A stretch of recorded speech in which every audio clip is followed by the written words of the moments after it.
Anyway, so I came here to talk about who's been to the East Coast? Woo! Yeah? Woo! Big fan. Who's been to Boston? Woo! Okay, so we all know how fun that is. I just was in Boston basically most of this month, and I miss that, the attitude, the bitter cold weather, and the shitty coffee. I miss that. And the thing is, they really shun Starbucks over there. And not for the reasons we do, because I know in Chicago, we hate Starbucks for a different reason. We need our independent coffee shops, right? We need those 1,000 little places, and they've got the cute little tip jars, and they've got that little homey vibe, and they've got the kids with the really tight jeans, the big beards, the elongated ears, the gauged ears, and they're just one pointy hat away from being elves. I would take the hell out of my coffee elves, I forget Starbucks. But in Boston, they hate Starbucks because it's not the working man's coffee. It's like they need something simple for the blue-collar guy. And it's kind of twofold. You got the blue-collar guy who doesn't understand paying more than $1 for a cup of coffee. And then you've got the college kid who can't afford more than $1 for a cup of coffee. So it's just that they shun it for that reason. And here's how much they love it over there. Dunkin' Donuts, right? It just rings off the tongue. It's a nice name to begin with. They just call it Dunks because they refer to it so often. So, this is Boston 101. I guess this will be my side. I don't have a clicker, so. All right, so you gotta learn how to speak, right? All right. Ready? Sure. It's gonna get wicked big, kid. All right? All right, so, how to speak like a masshole. The letter R represents 3 different sounds. Okay? The actual R sound if it's at the beginning of the word. Okay? Next, the long ah sound if it's in the middle. Alright? And a short if it's placed at the end. Alright, so example, Arlington. Arlington. Beer. Bud Light.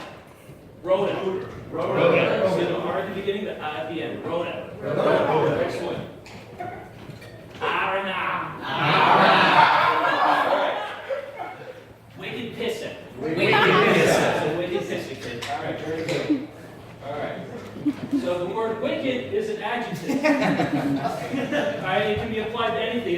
It's not quite awesome, but it's almost there. And it's just applied to anything. Alright? So, an example, St. Patty's Day, let's get wicked trashed. Alright? That's a typical bar. And that's like, they got more bars than Starbucks. That's all you hear about. Everybody knows somebody who's lived in a block that was shot on the town. So that movie, The Town, was wicked good, kid. Except Blake Lively. Okay.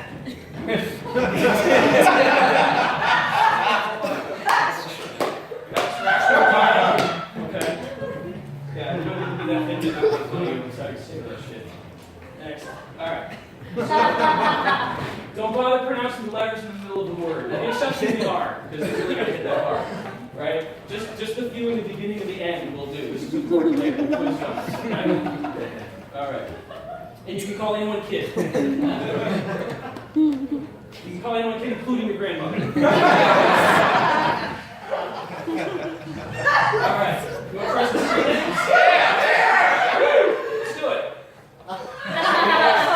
Yeah, not that street name. No, Mark is not a street name. Fuck. Alright. Alright, how do you pronounce this? Gloucester. I got, you sir, how do you pronounce that name? Okay. What about you, ma'am? I like this. They're learning. Okay. What about you, Mike? Gloucester. Okay. All right. Close. You're all very close. Survey says. Gloucester. Yes. Very good. Okay. I think that brings us to the end of Boston 101. Join me next week where we approach Boston 102. All right.